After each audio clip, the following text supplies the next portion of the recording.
I'm here to kill off the rumors that the throttle actuator job on your E9X M3 is this huge, daunting task.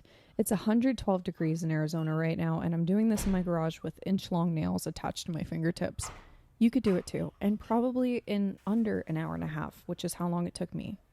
Hi, I'm editing right now, and I realize that I should probably mention that in this video I'm only doing bank 2. If you are doing both, it's all of the same steps anyways, and then you're just removing both. So you will start with bank 2 and then remove bank 1. Bank 2, if you're looking at the car head on, is on the right side of your engine, and then bank 1 is on the left side of the engine. So if you're doing both, take them out at the same time pretty much, because it'll be way easier to replace bank 1 and then do bank 2. But if you're only doing one, like me, hi, this is a video for you. You could use all the same steps, so don't worry. In order to do this job, we need to remove all of the air intake system that's taking up space. So we'll start with this front piece, which only takes 2 T20 screws.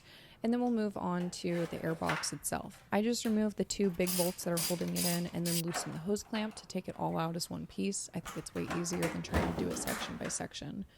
Now for the plenum, this part's a little bit tricky. You're going to want a 6mm socket and loosen all of the hose clamps around each of the 8 cylinders. And then, while you're at it, detach any connections that are leading to your plenum. So here I'm showing you all of those and what they look like. And then to take the plenum off, you'll just rock it side by side and lift up. Now that we have the plenum removed, we can see the wiring harness that's covering the throttle actuators. So we don't need to remove every single connection here, only the ones that are holding the wiring harness in place, because we'll need to lift up the front of it. A lot of these connectors have these metal bars on the side. Just push them with your thumb and pull straight down and they'll come off. This little one needs a pick tool or a small screwdriver to release. It's not that bad. I know it's in an uncomfortable position, but it's pretty easy to get it to let go.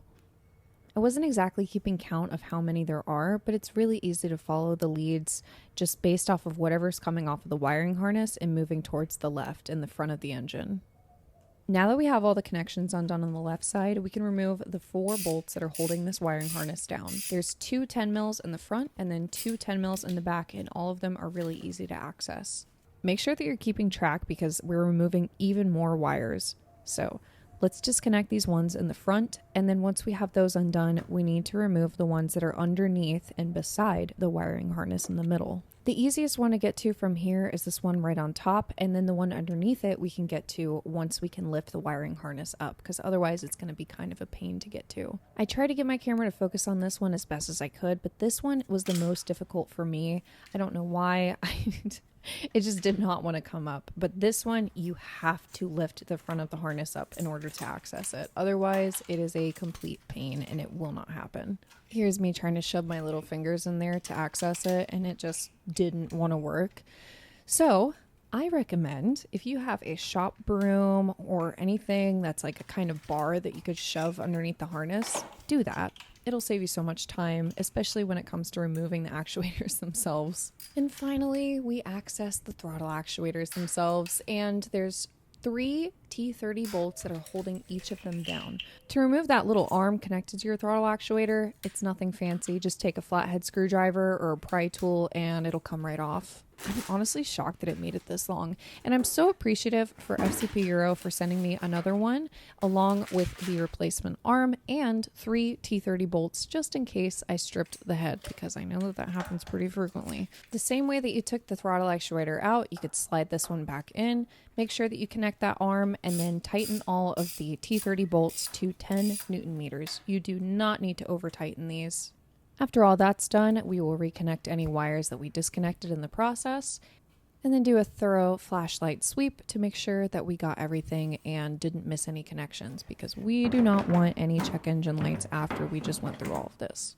I'm not going to reinstall any of my airbox components, and I'm just loosely going to set my plenum back on because I'm actually going to be doing velocity stacks pretty soon. So, and by pretty soon, I mean like immediately, as soon as I could find a spare plenum. Anyways, that's it. That's how simple it is. I hope you guys learned something or can use this. If you guys want to see more stuff like this, please let me know. I've got a bunch of stuff that I need to fix on this car.